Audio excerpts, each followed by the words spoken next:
ओम श्री परमात्मा ने नमः। मैं सीनियर प्रोफेसर हृदय अवस्थी अपने परम पूज्य गुरु जी प्रातः स्मरणीय वेद मूर्ति तपोनिष्ठ गीता उपनिषद पुराण और धर्मशास्त्र विशेषज्ञ प्रोफेसर पंडित भगवत शरण शुक्ल जी के साथ में आप सभी का Awasthi Ayurveda anatomy yoga and spirituality channel पर हार्दिक स्वागत करता हूँ। गुरु जी हम लोग को सांख्य कार्य का सरल शब्दों में सिखा रहे हैं। आज 40वीं कारिका है जिसमें सूक्ष्म शरीर या लिंग शरीर या अतिवाहक शरीर पर व्याख्यान है। तो चलते हैं सीखने के लिए गुरु जी की ओर। व्याख्या मुद्रां करसरसिजे पुस्तकं शंखचक्रे बिभ्रत भिन्न स्फटिक रुचिरे कुंडलीके निषण्णः अम्लान श्रीरमृतवृषदैरंशगत्प्लावयन्मां आविर्भूयात् महिमा मानसे वागधीशः। नमोऽस्त्वनन्ताय सहस्रमूर्तये सहस्रपादाक्षिशिरोरुबाहवे सहस्रनाम्ने पुरुषाय शाश्वते सहस्रकोटियुगधारिणे नमः। कृष्णाय वासुदेवाय हरे परमात्मने प्रणतक्लेशनाशाय गोविंदाय नमो नमः। इस चैनल के संस्थापक आचार्य हरिहृदय अवस्थी जी, इस चैनल से संबद्ध सभी विद्वद्गण, सभी जिज्ञासु छात्रवृंद, सहृदय सज्जनवृंद, आप सभी का इस सांख्य शास्त्र की विचार परंपरा में स्वागत है। आज हम लोग 40वीं कारिका पर विचार करेंगे। इसके विषय में कहते हैं कि सूक्ष्म शरीर के कितने भेद होते हैं, क्या उसका स्वरूप होता है। उसमें कारिका है पूर्वोत्पन्नम असक्तम नियतम महदादि सूक्ष्म पर्यंतम संसरति निरूपभोगम भावैरधिवासितम लिंगम। अर्थात पूर्वोत्पन्न का तात्पर्य क्या है? सृष्टि के प्रारंभ में जो उत्पन्न हुआ वो कैसा है? तो नियत है, अर्थात अप्रतिहतिगत है, गति है, स्थायी है। और वो स्वरूप कहाँ से कहाँ तक का है? तो महदादि सूक्ष्म पर्यंतम। महत से अर्थात बुद्धि तत्व, अहं तत्व, मनस्तत्व, पंच कर्मेंद्रिय, पंच ज्ञानेन्द्रिय और ये जो है आपके रूप रसगंध शब्द स्पर्श रूप रसगंध, ये सूक्ष्म पर्यंत है। तो ये इतना जो स्वरूप होता है, जिसको जैसे कल बताया गया है कि ये 18 तत्व हुए, इन 18 तत्वों से बना हुआ ये जो शरीर है कैसा है? ये निरूपभोगम, भोग रहित है और भावैः अधिवासितम, धर्म इत्यादि भावों से जो है ये अधिवासित है, युक्त है। और कैसा है? लिंगम, लिंग मतलब सूक्ष्म है। इसको हम देख नहीं सकते अपने आँखों से, या उसका किसी भी से उसका तद्रूप में किसी भी इंद्रिय विशेष उसका अनुभव नहीं किया जा सकता है। परंतु क्या है? वो संसरति, इस संसार में वह गमनागमन करता हुआ रहता है, अर्थात सूक्ष्म शरीर का ये स्वरूप है। इस कारिका की व्याख्या में आचार्य वाचस्पति मिश्र एक एक शब्द की अपने शब्दों में व्याख्या करते हैं। पूर्वोत्पन्नम का व्याख्या करते हुए कहते हैं प्रधानेन आदि सर्गे प्रतिपुरुषम एकैकम उत्पादितम असक्तम अव्याहतम शिलाम अपि अनुविशति। पूर्व अर्थात सृष्टि के प्रारंभ में, प्रधानेन अर्थात प्रकृति के द्वारा, आदि सर्गे माने प्रथम जो है सृष्टि की प्रक्रिया के प्रारंभ में, प्रधान अर्थात प्रकृति के द्वारा, प्रतिपुरुषम प्रत्येक पुरुष में, ये जो है ये संपूर्ण स्वरूप प्रत्येक पुरुष में क्रमशः पृथक पृथक करके उत्पादित है। अर्थात प्रत्येक जीव के साथ प्रकृति का संबंध होता है। और फिर क्या होता है? वो क्या है? वो असक्त है, अव्याहत है।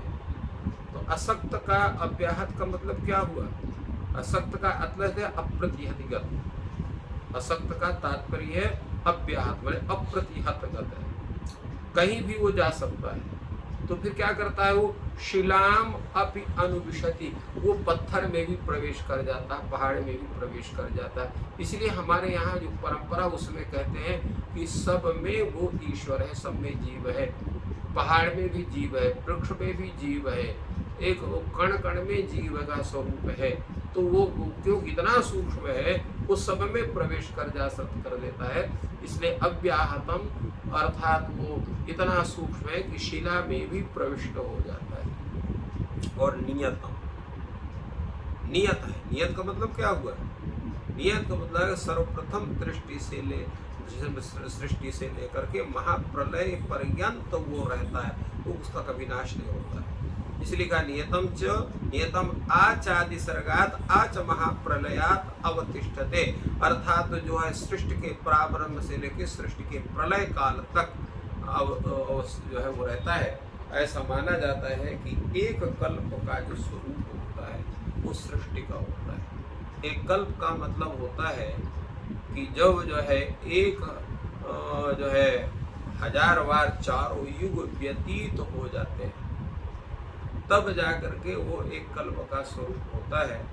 एक कल्प के अंदर जो है वो 14 मनवंतर होते हैं, और 14 मनवंतरों के संपूर्ण व्यतीत हो जाने के बाद एक कल्प का स्वरूप पूरा होता है, और उस कल्प के बाद फिर महाप्रलय होता है। उस महाप्रलय में संपूर्ण सृष्टि का विनाश होता है। तो इसलिए यहाँ पर कहा गया कि सृष्टि के प्रारंभ से लेकर के और सृष्टि के प्रलय पर्यंत अर्थात एक कल्प तक इनकी अवस्थिति रहती है, महदादि सूक्ष्म पर्यंत। वो स्वरूप कितना है, महत तत्व से लेकर के और सूक्ष्म अर्थात जो है शब्द स्पर्श रूप रसगंध, ये जो पंच तन्मात्राएं, पंच तन्मात्रा इनका सूक्ष्म स्वरूप है। तो वहां तक ये 18 तत्व माने जाते हैं। महत अहंकार एकादश इंद्रिय पंच तन्मात्रा पर्यंतम, उसकी व्याख्या भी करते हैं। महद अहंकारैक दशेन्द्रिय पंच तन्मात्र पर्यंतम, ये व्याख्या में। और वही बताया इन्होंने कि जैसे पहले हमने कहा कि यही सूक्ष्म शरीर है, येषाम समुदाय सूक्ष्म शरीरम, इन्हीं का समुदाय सूक्ष्म शरीर, शांत घोर मूढ़ैरिन्द्रियैरन्वितत्वात् विशेषः। इनका स्वरूप क्या है, शांत घोर मूढ़ैः इंद्रियै, शांत स्वरूप। शांत स्वरूप अर्थात जब सात्विक स्वरूप रहेगा तो शांत स्वरूप रहेगा, जब राजस स्वरूप रहेगा तो घोर स्वरूप रहेगा, और जब तामस स्वरूप रहेगा तो मूढ़ स्वरूप रहेगा। इसलिए यहाँ पर शांत घोर मूढ़ैः इंद्रियैः अन्यतत्वात् विशेषः। शांत स्वरूप, घोर स्वरूप और मूढ़ स्वरूप, ये इन्होंने कहा कि शांत घोर और मूढ़ इंद्रियों से युक्त होने के कारण यह विशेष कहलाता है, विशेष स्वरूप में होता है।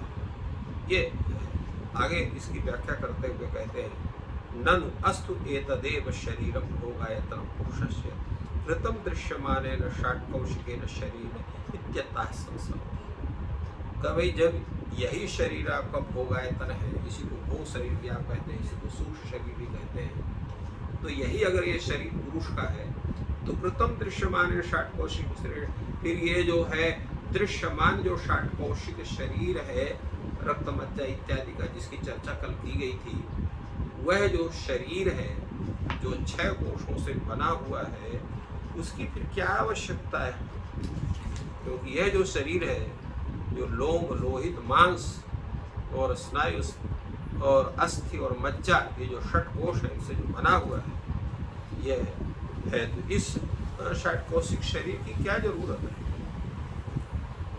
तो उस प्रकार संसरत निरूप हो गई ही, उस पर इसकी व्याख्या करते हैं, कस्मात निरूपोगम यथा 60 कोशिक शरीर बिना निरूपोगम, क्योंकि जब तक 60 कोशिक शरीर है, अस्थि मज्जा इत्यादि का स्वरूप जब तक उसका नहीं बना हुआ है, तब तक वो निरूप भोग है। अर्थात निरूप भोग का तात्पर्य क्या हुआ, इसके जब भोग रहित है, किसी भी स्थूल भोग का भोग वो नहीं कर सकता है। निरूप भोगम यथा 60 कोशिकम शरीर बिना निरूप भोगम, क्योंकि 60 कौशिक शरीर के बिना वो जो सूक्ष्म शरीर होता है वो निरूप होता है, किसी भोग होता, भोग रहित होता है।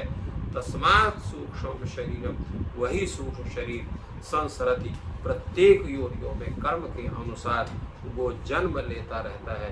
जैसा कहा गया था कि वो पर्वत में भी प्रविष्ट हो सकता है, वो पहाड़ में, वो जो है पत्थर में भी प्रविष्ट हो सकता है।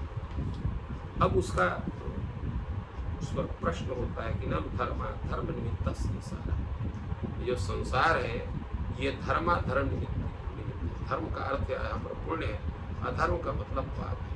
हम लोगों को जो ये शरीर मिला है, या किसी भी हम जीव विशेष को देखते हैं, प्राणी विशेष को देखते हैं, उसके शरीर को देखते हैं, उस शरीर धारण का जो मुख्य हेतु है वो कर्म है, अर्थात पुण्य कर्म से हमें पुण्य शरीर को, अच्छे शरीर को, उत्तम शरीर को प्राप्ति होती है। हम देव योनि को प्राप्त करते हैं, गंधर्व योनि को प्राप्त करते हैं, मनुष्य योनि को प्राप्त करते हैं, यक्ष योनि को प्राप्त करते हैं, और पापाचरण करते हैं तो भूत योनि, प्रेत योनि, पिशाच योनि, राक्षस योनि, दानव योनि, या जो है वो कीट पतंग आदि की योनि, पशु की योनि हमें प्राप्त होती है। तो धर्म अधर्म ये निमित्त है संसार के। और न च सुख शरीर से अस्ति तद योगा, सुख शरीर के साथ ये न तो धर्म का संबंध रहेगा, न पाप का संबंध, जो है अधर्म का संबंध रहेगा। तो फिर ये संसार में इसका जन्म मरण का जो स्थिति बनती है, जो संसरण होता है, ये कैसे होगा? तो उसका भाव ही अतिवासित होगा। क्योंकि धर्म अधर्म, ज्ञान अज्ञान, वैराग्य अवैराग्य आदि जो ऐश्वर्य है, यह जो धर्म विशेष है, यही है भाव है। उससे अन्वित शरीर नहीं होता, उससे अन्वित बुद्धि होती है। बुद्धि जो है धर्म युक्त बुद्धि है, अधर्म युक्त बुद्धि है, ज्ञान युक्त बुद्धि है, अज्ञान युक्त बुद्धि है, वैराग्य युक्त बुद्धि है, और अवैराग्य अर्थात भोगेच्छा से युक्त बुद्धि है। तो ये तत्त धर्म विशेष से यह बुद्धि संयुक्त होती है, और उस बुद्धि से संयुक्त यह शरीर होता है। तो इस प्रकार बुद्धि के माध्यम से यह सूक्ष्म शरीर भी धर्म से, अधर्म से, ज्ञान से, अज्ञान से, वैराग्य से, अवैराग्य से युक्त हो जाता है। जब इनसे युक्त होगा तो तत्तद योनि विशेष को प्राप्त करेगा, तत्तद भोग विशेष को प्राप्त करेगा, तत्तद अवस्था विशेष को प्राप्त करेगा। उसी के हिसाब से दुख भी प्राप्त करेगा, सुख भी प्राप्त करेगा, उदासीन अवस्था में भी रह सकता है। इसका एक उदाहरण सुंदर प्रस्तुत करते हैं। यथा सुरभि चंपक कुसुम संपर्काद वस्त्रम तद आमोद वासितम भवति। जैसे अत्यंत सुगंधित चंपा के फूल के संपर्क में आने से जो वस्त्र हम पहने रहते हैं, वो भी चंपा के सुगंध से युक्त हो जाता है। उसी प्रकार उस बुद्धि जो हमारी है, उस बुद्धि में जब धर्म का स्वरूप रहता है, या अधर्म का स्वरूप रहता है, या ज्ञान का स्वरूप रहता है, या ज्ञान का स्वरूप रहता है, या वैराग्य का अर्थात त्याग का स्वरूप रहता है, या अवैराग्य का भोग का स्वरूप रहता है, तो उस बुद्धि से युक्त यह जो हमारा संपूर्ण सूक्ष्म शरीर है, ये भी उससे युक्त हो करके तद रूप में वो जो है 60 कौशिक शरीर को धारण करता है, अर्थात स्थूल शरीर को धारण करता है, उससे तत्त भोगों को प्राप्त करता है। तो तस्मात् भावै अधिवासितत्वात् संसरति, इन भावों से बुद्धि के माध्यम से उससे अधिवासित होने से, उससे युक्त होने के कारण यह जो सूक्ष्म शरीर है, इस संसार के तत्त भोगों को, तत्त स्वरूप को, तत्त योनि विशेष को प्राप्त करता है। तस्मात् पुनः प्रधान ही महाप्रयुक्त शरीर प्रतिष्ठति। उस प्रश्न होता है कि यह जो है, यह प्रधान के समान महाप्रलय में भी यह सूक्ष्म शरीर क्यों नहीं रहता? तो कहा भाई ये लिंगम, लिंग है, चिन्ह विशेष है। लिंग का मतलब क्या है? लयम गच्छति इति लिंगम, जो लय को प्राप्त करे, नाश को प्राप्त करे, उसको लिंग कहते हैं। हेतु मत्तेन चास्य लिंगत्व, तो ये कहे इसकी लिंगता कैसे होती, किस आधार पर इसकी लिंगता कहते हैं? तो कहे लिंग इसलिए है कि ये प्रधान रूप कारण का कार्य है, हेतुमत्व है। तो हेतुमत्व होने के कारण इसको लिंग शब्द से इसका भी लय होता है, ये लीन होता है, ये प्रकृति में ही लीन हो जाता है अंतिम अवस्था। इस कारण से इसको इस रूप में कहा गया। तो इस प्रकार इस कारिका के माध्यम से आचार्य वाचस्पति मिश्र ने लिंग शरीर का स्वरूप कैसा है, कैसे वह संसार से युक्त होता है और किस तरह से तत्त भोगों को प्राप्त करता है, इसका बड़े ही सुंदर ढंग से विवेचन किया गया। इस प्रकार गुरु जी ने बहुत ही सरल शब्दों में लिंग शरीर के विषय में बताया कि वो किन 18 तत्वों से बना है, इसकी चर्चा की। आज का दिन शुभ हो, ईश्वर आपकी सहायता करें। धन्यवाद।